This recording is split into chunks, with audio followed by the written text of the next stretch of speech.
So April is always a really weird month for me, and this year I am going to take control of April, and I'm not going to let April take control of me. So let me explain. This year will be 8 years since my son's father unalived himself on April 21st, 2015. And April either comes in two ways. It either hits me like a truck, I'm really sad the whole time, and I self-sabotage in every way that I can.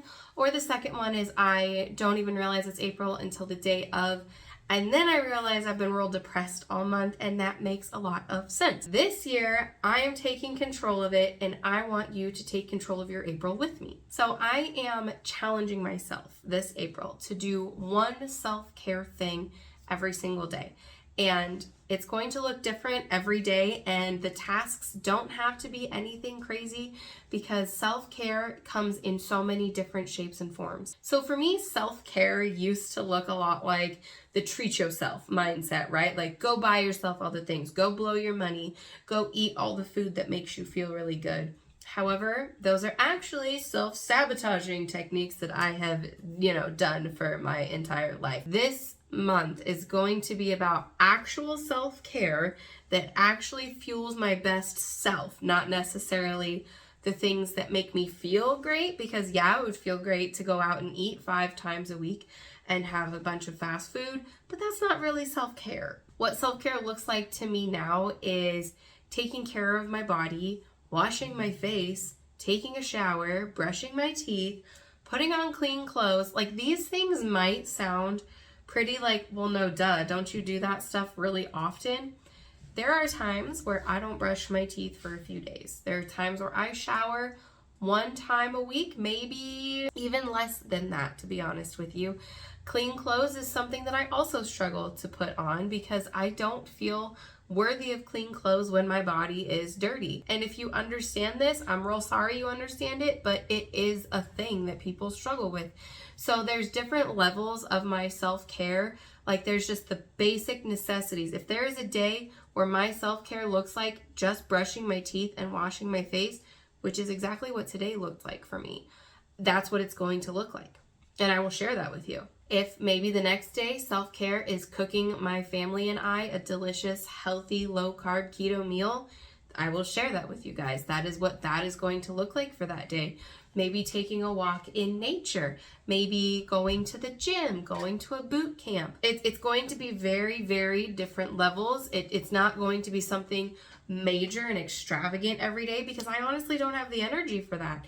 And that's not what this is about. It's about making sure that I am good with me and I am feeling my feelings in a healthy way and actually trying to address them and cope with them instead of avoiding them and self-sabotaging. I did kind of already do like a built-in self-care. I signed myself up for a boot camp, which runs 2 days a week during the month of April. So that is already 2 days of exercise that I know that I'm going to get in because I have been really needing exercise lately. It's been a really good outlet for me.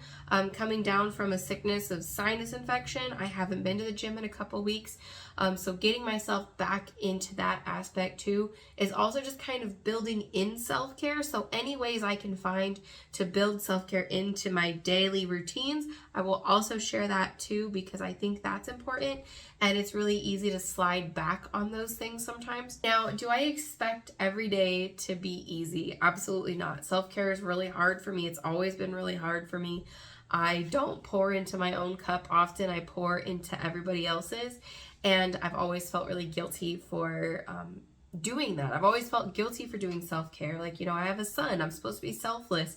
But if I'm not taking care of me and my mental health and my physical health, I'm not taking care of him in the best way possible either. So I hope that you guys will join me on this 30-day self-care challenge in April. And I am going to be sharing with you guys some weekly recaps on YouTube. I will probably also throw in some shorts here and there just because I like making those. But primarily, it'll be weekly YouTube videos. And let me know if you guys join along with me because I think that everybody can practice self-care and really get to know what helps you heal, like from a really personal level. And I'm really hoping that's something else I can get out of this too. So thank you guys so much for joining me today, and I will see you next week for an update of how week 1 went. Bye.